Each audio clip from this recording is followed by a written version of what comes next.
Samedi 27 février 2021, vous êtes sur Canal 3, c'est l'heure de votre journal de la mi-journée. Voici les titres de cette édition. La Fondation Malheureux prie pour la paix au Bénin, c'est un grand moment d'invocation qui s'est déroulé simultanément dans les 77 communes du pays pour implorer la miséricorde de Dieu sur le Bénin en plein dans l'organisation de l'élection présidentielle prévue pour le 6 avril prochain. Signature de partenariat entre DHL et SOS Village d'enfants du Bénin. Cet accord témoigne du renouvellement de la confiance entre les deux structures après 3 années d'exécution d'un premier projet visant à accompagner les jeunes sous la protection de SOS Village d'enfants du Bénin pour leur insertion professionnelle.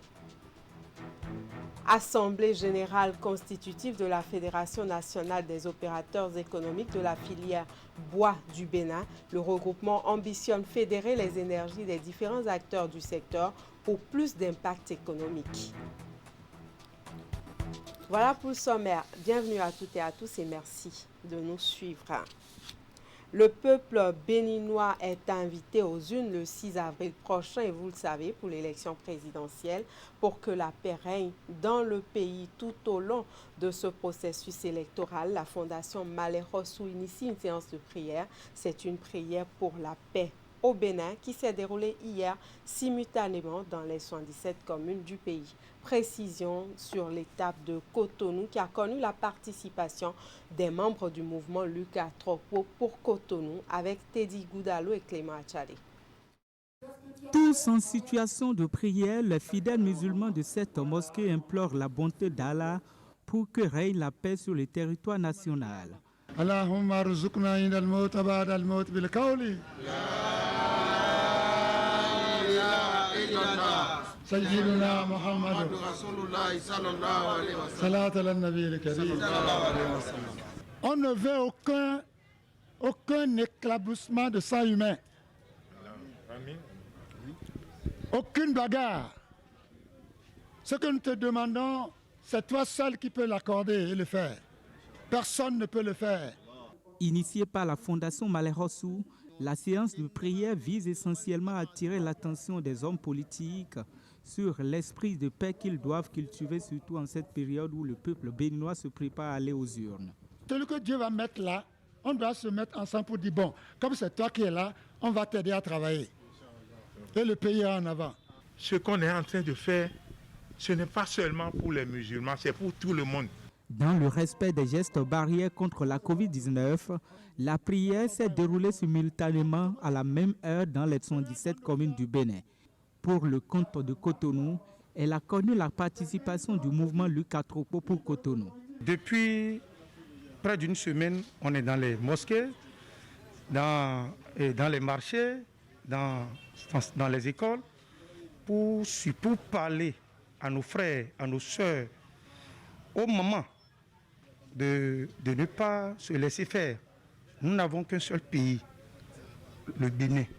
Je suis très content que mon aîné, mon papa, l'honorable Malheureux, soit venu ici. C'est une coïncidence, on est arrivé juste, on était arrivé pour faire la même chose. Mais puisque c'est notre papa, c'est dit qu'on va s'associer à lui pour faire passer ce message de paix. Qu'Allah reste avec nous. Qu'Allah veille sur nous.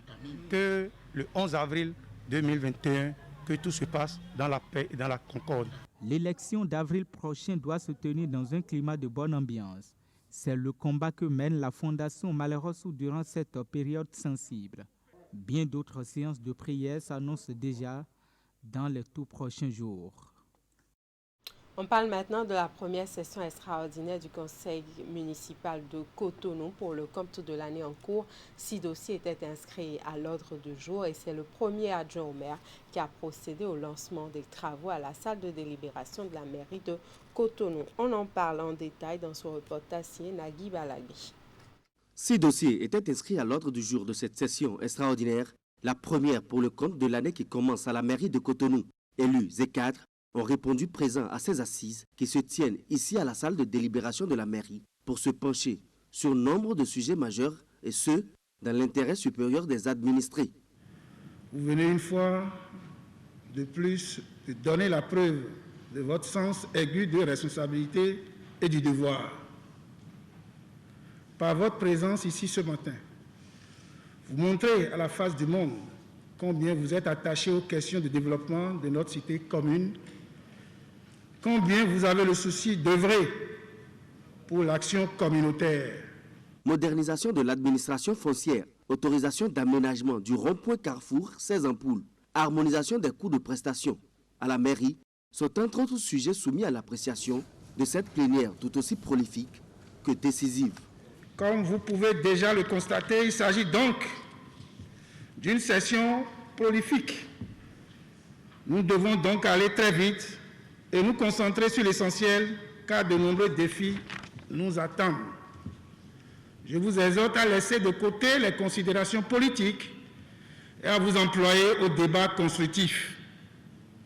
J'en appelle une fois de plus à notre légendaire esprit de responsabilité afin que notre précieux temps soit géré avec parcimonie pour nous permettre d'atteindre les objectifs de notre assise.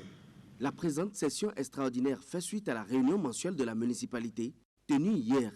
Elle est prévue pour durer toute la journée. Et l'État béninois poursuit le travail de renforcement des systèmes de contrôle interne des ministères. Les membres des comités ministériels d'audit et ceux des comités ministériels de maîtrise des risques sont à l'école des nouvelles techniques de contrôle et de gestion des affaires publiques. C'est à travers une séance de sensibilisation organisée par le ministère du Plan et du Développement. 3 ministres du gouvernement ont assisté à la rencontre. Précision avec Narcissa Lossé et Tanguy Agoy. Autour de 3 délégués du gouvernement, des membres du comité ministériel d'audit et ceux des comités ministériels de maîtrise des risques. Ils sont ici à l'école d'un consultant international pour maîtriser les nouvelles techniques de contrôle de la gestion qui est faite des affaires publiques. Vous savez, depuis 2018, le gouvernement a adopté une réforme sur les corps de contrôle de l'ordre administratif de l'État. L'idée, c'est de renforcer les systèmes de contrôle interne des ministères. Les ministères ont des objectifs, les ministres ont des lettres de mission pour mettre en œuvre les politiques sectorielles. Il y a des risques qui sont liés à ces missions-là. Et il faut s'organiser pour mieux gérer ces risques, pour pouvoir atteindre les performances. Et justement, pour pouvoir atteindre les performances, ces auditeurs ont été entretenus sur les enjeux et le contenu de la réforme du gouvernement, mais aussi et surtout sur le rôle des 10 comités. D'abord, le premier, c'est le comité de maîtrise des risques, a pour objectif de définir donc, la politique du contrôle interne et puis de s'assurer que la cartographie des risques est élaborée sur la base des objectifs de politique publique et qu'il y a des plans de remédiation qui sont en place. Le second comité, qui est le comité d'audit, travaillera sur la base donc, de la carte pour valider les plans d'audit, c'est-à-dire les priorités d'audit à faire. Et il faut dire ici que les audits sont vus dans le sens où c'est l'évaluation des dispositifs qui sont mis en place pour maîtriser les risques. Place a été faite ensuite aux modalités pratiques d'opérationnalisation de ces organes de contrôle interne des ministères. Donc quand les gens font les audits, et sur quel domaine ou sur quel aspect les audits doivent se porter. Donc les plans d'audit sont validés par ce comité et les résultats des audits aussi sont appréciés par ce comité. Et le comité travaille avec le ministre pour que des suites appropriées soient données aux résultats des audits. Et donc, si les suites appropriées sont données, c'est qu'on améliore l'organisation des ministères et on prend aussi des mesures répressives contre les irrégularités qui auraient été constatées à l'occasion des différentes missions. En somme, évaluer les performances des ministères par rapport à leur cahier de charges. Cette séance de sensibilisation est une initiative du Plan et du Développement avec l'accompagnement financier du projet d'appui à la gestion des investissements publics et à la gouvernance. Je l'ai annoncé au début de ce journal, signature de partenariat entre DHL et SOS Village d'Enfants Bénin hier vendredi dans la commune d'Abomey-Calavi. Cette signature marque le renouvellement de la confiance entre les deux structures après 3 années d'exécution du premier contrat du projet GoTeach. Il s'agit d'un projet qui vise à accompagner les jeunes sous protection de SOS Village d'Enfants du Bénin dans l'insertion professionnel. Le reportage est signé Ulrich Gaba et Deonpevi. La présente signature d'accord de partenariat entre SOS Village d'Enfants Bénin et le groupe DHL est la symbolique du renouvellement de confiance entre les deux structures au profit des jeunes. À travers la pose de paraphes et l'échange de documents, DHL relance le projet GoTeach qui, dans son premier contrat, a déjà impacté plus de 300 jeunes sous protection de SOS Village d'Enfants Bénin. C'est des jeunes qui ont un réseau social très limité et qu'il faut accompagner et qu'il faut soutenir pour pouvoir obtenir la possibilité de s'insérer. À la date d'aujourd'hui, avec les actions de DHL Bénin, nous sommes à plus de 300 jeunes touchés. Pour les deux structures, on ne peut freiner un aussi bon projet qui familiarise les jeunes à l'univers professionnel grâce à des stages, des formations et des conseils et orientations. C'est un véritable tremplin qui permet de renforcer les connaissances et aptitudes des jeunes au-delà des connaissances académiques et livresques. Ce premier contrat a permis de renforcer les compétences des jeunes à notre charge pour qu'ils puissent s'insérer socialement et professionnellement dans la vie. Pour SOS Village d'Enfants, notre travail est vain si les jeunes à notre charge n'arrivent pas à avoir un job à la fin de leur prise en charge. Au niveau de l'entreprise DHL, ça tient à cœur la responsabilité civile de l'entreprise. Parce qu'une entreprise, c'est vrai que pour marcher, il faut qu'elle fasse du chiffre d'affaires, du travail, du revenu. Mais également, quand elle se trouve dans un environnement, elle est obligée de prendre en compte l'environnement et de contribuer aussi à sa manière au développement des structures. Parce qu'on ne peut pas être riche dans la misère. Et je suis très heureux que nous puissions, 3 ans après, renouveler cet accord entre nos deux structures pour permettre de continuer à donner l'opportunité à des jeunes de pouvoir avoir leur chance dans la vie. Ce nouveau contrat comporte une touche particulière qui prend en compte la crise sanitaire mondiale liée au Covid-19. Une manière de rendre les jeunes bénéficiaires du projet plus aptes à faire face aux nouveaux défis professionnels qu'impose la maladie. Conjointement, les deux structures ont développé déjà des stratégies de renforcement qui vont permettre aux jeunes de pouvoir participer aux différents projets lancés. Donc les jeunes vont beaucoup plus travailler sur le numérique. Ils seront vraiment renforcés sur le numérique et qui leur permettront vraiment d'aborder tous les projets déjà mis en place et les stratégies installées. En guise de remerciement et de reconnaissance pour le sacrifice consenti durant les 3 années d'exécution de la première phase de ce projet, tous les volontaires sont ici gratifiés. Il en est de même pour les sociétés partenaires qui ont accompagné le projet. On parle maintenant de la formation des directeurs techniques et directeurs généraux des agences territoriales de développement agricole et des directeurs départementaux de l'agriculture, de l'élevage et de la pêche. Les échanges portent sur les outils et méthodes de digitalisation pour optimiser la performance au sein des organisations. Il s'agit d'une activité organisée par le ministère de l'Agriculture, de l'Élevage et de la Pêche. Précision avec Geoffroy Messan et Florent Douve. L'OCOSA, la Cité de l'Espérance, abrite dans cette salle de l'hôtel Link pour 3 jours une formation. Les participants que voici sont des directeurs techniques et directeurs généraux, des agences territoriales de développement agricole, ATDA, et des directeurs départementaux de l'agriculture, de l'élevage et de la pêche, des DEP. Ils proviennent des pôles agricoles 5, 6 et 7 et sont appelés à subir un renforcement de capacité sur les outils et méthodes de digitalisation pour optimiser leur performance au sein des organisations.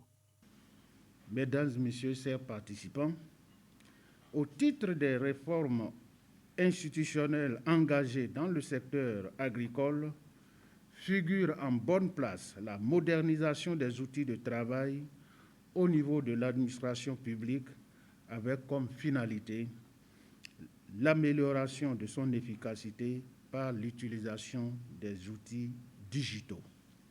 Ainsi, au cours du diagnostic capacitaire, vous avez identifié l'optimisation des méthodes de travail au sein de vos organisations comme une priorité pour vous permettre d'atteindre les objectifs fixés à vos différentes structures.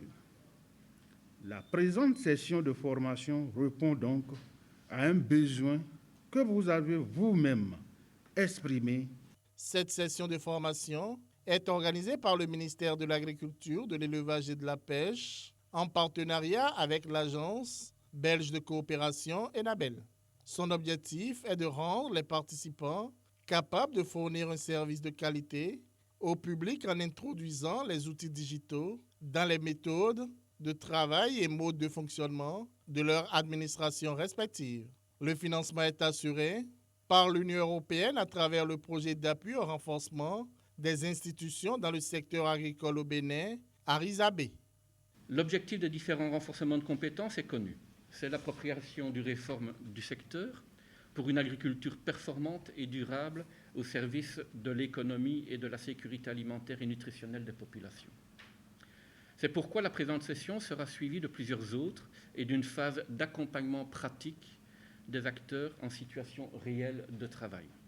Le projet s'est préoccupé de la qualité de cette formation afin qu'elle soit la plus pratique possible en vue d'outiller véritablement les porteurs de fonctions à améliorer significativement leurs pratiques professionnelles, notamment donc en matière d'organisation efficace des boîtes de réception, en matière de planification et suivi grâce à Google, Outlook, Task, Planner, dans la mise en œuvre de vos tâches pour une meilleure productivité, la préparation et l'organisation de réunions en ligne, avec notamment certains outils comme Meet, Teams, le travail collaboratif et l'usage d'outils modernes pour collaborer avec vos agents, vos collègues et votre hiérarchie.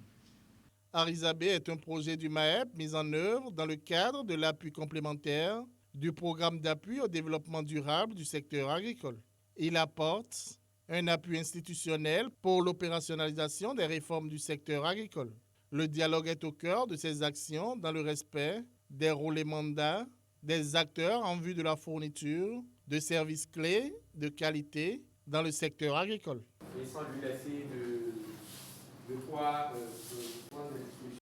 Les coordonnateurs africains des programmes nationaux contre la tuberculose sont à Cotonou dans le cadre de l'organisation de la 5e réunion annuelle de leur réseau. À l'ordre du jour, le point des progrès enregistrés dans les différents pays en matière de lutte contre la tuberculose. Précision. Dans cette salle de Bénin Royal Hôtel de Cotonou, des coordonnateurs des programmes nationaux contre la tuberculose de 27 pays africains.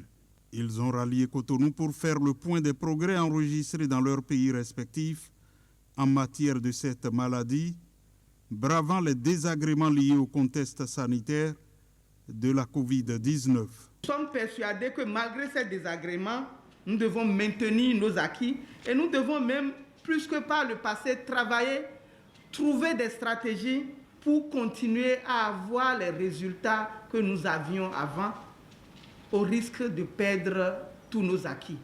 Et justement, les statistiques issues des résultats obtenus ces dernières années parlent pour les acquis. En effet, le rapport de l'OMS sur la tuberculose dans le monde de 2018 indique que la charge de morbidité tuberculose diminue à l'échelle mondiale dans toutes les régions de l'OMS et dans la majorité des pays.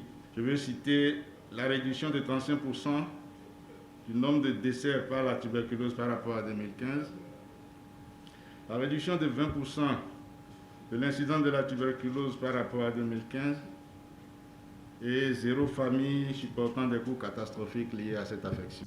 Des acquis à sauvegarder et consolider, d'où l'agenda des assises de Cotonou. 5 jours durant, les participants aborderont entre autres la question importante de la pharmacovigilance vis-à-vis des médicaments antituberculeux, Ils discuteront aussi de l'impact de la pandémie de la Covid-19 sur la gestion de la tuberculose ainsi que les défis que cela pose. Je demeure donc convaincu que dans ce contexte sanitaire particulier, la communion des énergies et une marche coordonnée et collective vers des solutions régionales pour la lutte contre la tuberculose s'avère plus que jamais nécessaire. Il est surtout attendu de cette 5e réunion annuelle des coordonnateurs de programmes nationaux contre la tuberculose, réunion couplée avec celle du bilan du projet TB-Lab, des propositions de solutions coordonnées afin que cette plateforme sanitaire poursuive sa marche victorieuse contre la tuberculose. D'une réunion à une autre, on s'intéresse maintenant à l'Assemblée générale constitutive de la Fédération nationale des opérateurs économiques de la filière forêt-bois. Le regroupement ambitionne fédérer les énergies des différents acteurs du secteur pour plus d'impact économique. Les travaux de l'Assemblée générale se sont achevés par l'élection du président et des membres du bureau de la Fédération. Compte rendu Clément Achali, Rachidi Soubéro.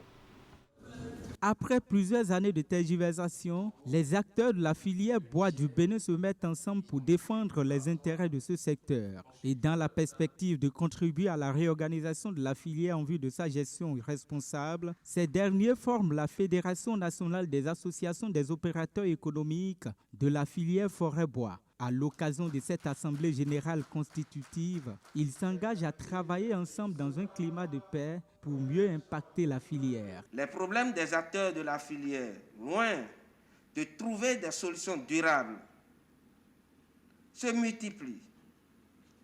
La prise de conscience de ces inconvénients a suscité l'idée de la fusion,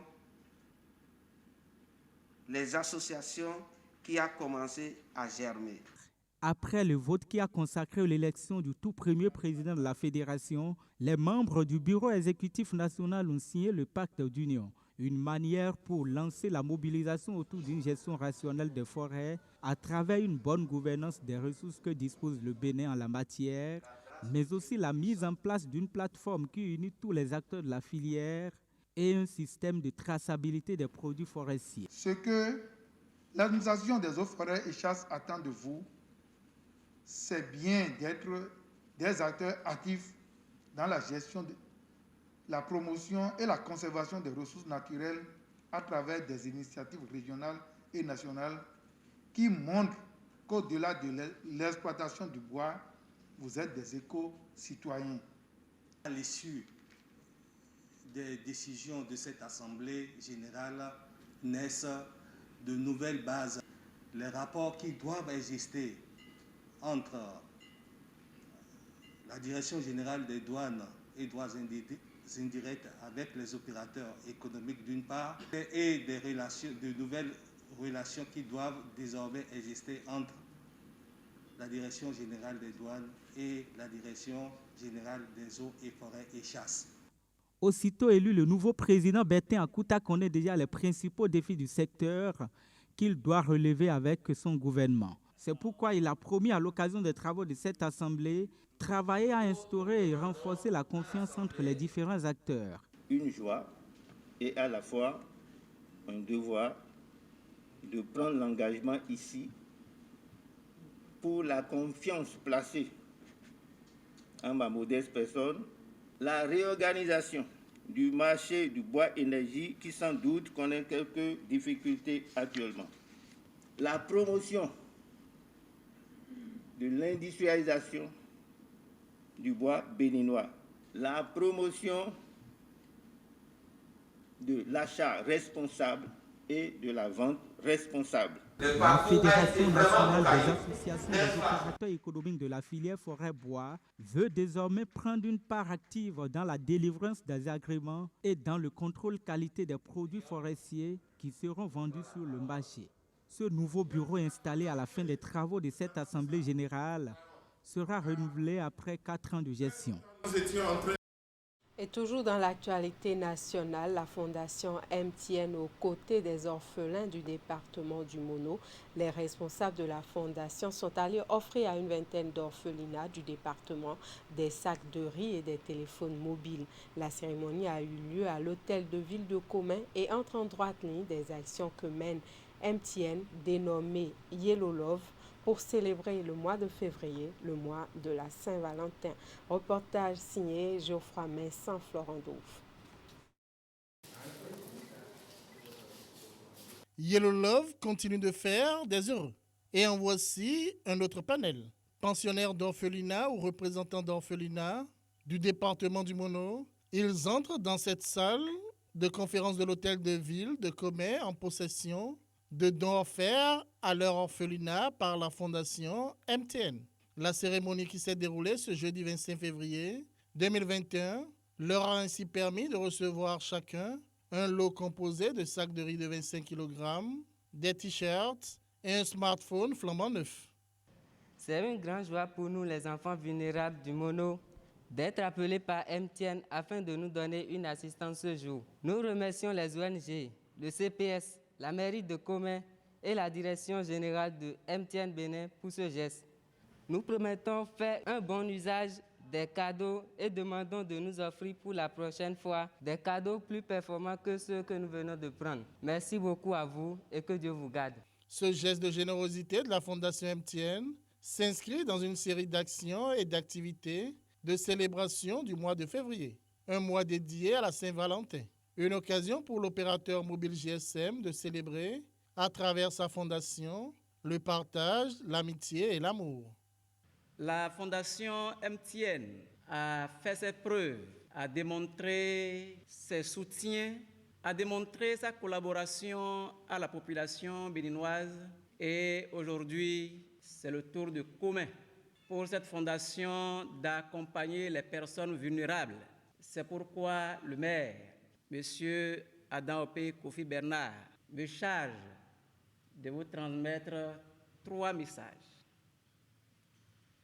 Le premier, c'est un motif de satisfaction. Deuxième message, c'est un message de reconnaissance à l'endroit de MTN au regard de tout ce qui se fait dans la commune et qui participe au développement de l'économie locale. Monsieur le maire me charge enfin d'adresser à la Fondation MTN ses vœux, ce que nous pouvons appeler ses doléances. Une vingtaine d'orphelinats du Mono ont bénéficié de ce don de téléphones portables et de vivres, une manière de soulager la peine de ces personnes défavorisées et démunies. Yellow Love, c'est une action destinée ou dédiée aux personnes démunies, aux orphelins et autres. Et comme vous le constatez, MTN, c'est une structure commerciale, bien entendu, mais également qui a un département qui est dédié aux œuvres sociales. Je voudrais simplement vous dire une fois encore que nous pensons à vous. Nous pensons jour et nuit à vous dans nos actions. C'est la raison fondamentale pour laquelle nous avons pensé à vous octroyer des vivres et des téléphones. Des téléphones, pas des moindres, mais des smartphones de MTN. Cette opération Yellow Love, la Fondation MTN, est à sa première édition. À la suite du Mono, d'autres départements accueilleront dans les prochains jours la délégation de la Fondation MTN pour le même exercice. Actualité dans le secteur de la culture maintenant. Pour finir, une nouvelle réforme entrera très bientôt en vigueur dans ce secteur. Il s'agit du fonds de bonification des crédits des projets culturels pour soulager les promoteurs culturels dans leurs différentes initiatives. Le directeur général du Fonds des arts et de la culture clarifie les contours de cette réforme gouvernementale au cours d'une conférence de presse que je vous invite à suivre à travers ce reportage de Teddy Goudalo. Ce fonds de bonification qui encourager et soutenir les entreprises culturelles qui contribuent à la hausse de la consommation des œuvres d'esprit au Bénin, C'est tout le sens de la mise à disposition du fonds de bonification des crédits par le gouvernement. Ce nouveau produit qui fait partie des priorités de l'État va soulager les promoteurs culturels dans leurs différents projets. Pour que les artistes, les acteurs culturels, les promoteurs se sentent mieux dans leur peau dans ce secteur, il fallait procéder à une professionnalisation du secteur. Pour accompagner donc cette initiative, je donne l'acte à la parole, le chef de l'État a initié donc le projet de fonds de bonification. C'est une première. Cela montre l'importance qu'accorde le président de la République à la promotion culturelle dans son pays, le Bénin. Il s'agit donc pour l'État de mettre fin aux systèmes qui contraignent et maintiennent des acteurs culturels dans la médiocrité. Pour être bénéficiaire de ce fonds de bonification de crédit, des critères d'éligibilité ont été définis. Pour avoir accès au fonds de bonification, il faut être béninois.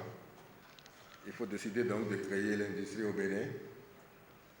Il faut que ce soit dans le secteur de la culture, peu importe la filière. Et comme je l'ai dit, il faut quitter le secteur informel et se positionner dans le secteur formel. Le reste, la banque va s'en charger. Le fonds de bonification, par exemple, ne concerne pas un plasticien. Ça ne concerne pas un musicien. Ça ne concerne pas un comédien. C'est pour les entrepreneurs. C'est deux choses différentes. L'artiste peut être entrepreneur, ça c'est un autre problème. Le fonds de bonification qui sera lancé le 15 mars au Palais des Congrès de Cotonou fait partie du programme d'action du gouvernement. Sa mise en œuvre constituera une bouffée d'oxygène pour les artistes dans leur création de produits compétitifs et exportables. Vous l'avez compris, c'est un reportage de Teddy Goudalo présenté par Akime Ousseini. Et voilà qui vient mettre un terme à ce journal. Toute l'équipe de préparation, de présentation et de réalisation vous remercie pour votre attention. Nous vous souhaitons un très bon week-end en compagnie de nos programmes.